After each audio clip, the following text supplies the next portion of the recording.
Actions and action creator.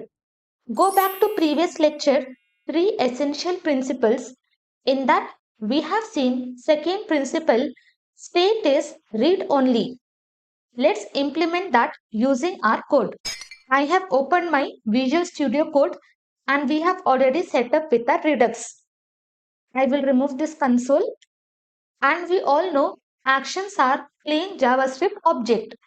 So we will be writing this curly braces. Inside this, we will pass type property. And my type is nothing but I just want to order pizza. I will write here order pizza. You can also give in lowercase, but mostly I follow this convention. So our action is nothing but plain JavaScript object which will be having type property which is going to hold the string value order pizza.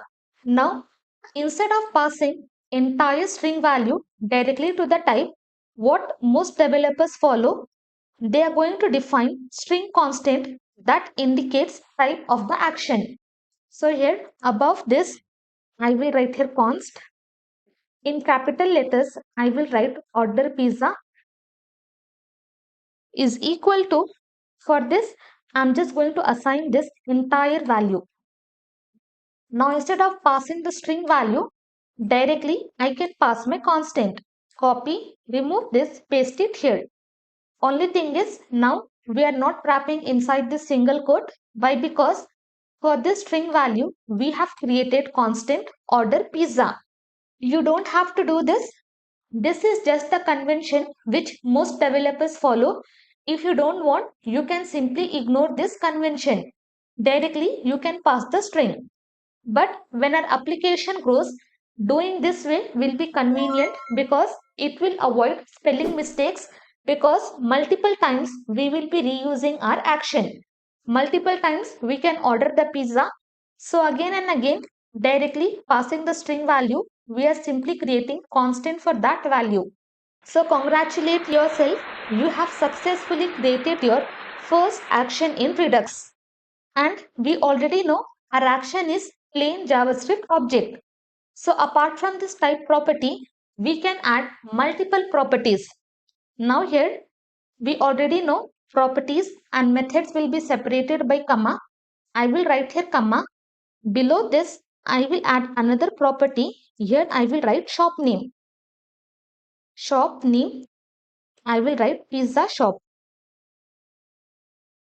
But if you see here, even after separating with comma, I am having error semicolon expected.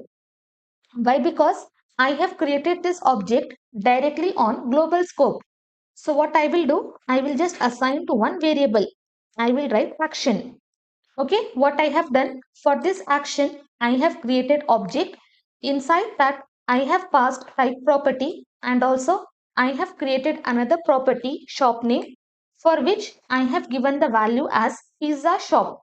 But with Redux, we go ahead and implement what is known as action creator. Here I will write the comment. Here I will write action creator. So this is our action. Now let us see what is action creator. By the name itself, you can tell this action creator is going to create action. So in code, action creator is a function which will be returning action. So here I will write function. Function name, I will write order pizza. So this is my action creator, which is nothing but function. And what it will do, it will return my action. So here I will write return, and directly I can pass my action variable which is holding this entire object. But mostly when we write the code, we are not going to create separate action. We will not assign to any variable. Instead, this entire action we are going to return from action creator. And from here, I will comment this out. Okay, successfully we have seen how to create action and what is action creator, and using that what we are doing, we are returning our action. Now you might think, why do we need action creator? Simply we can create the action instead of creating this another function, and instead of returning actions from here. This answer you will get after some time But this is how we are going to define our action and action creator.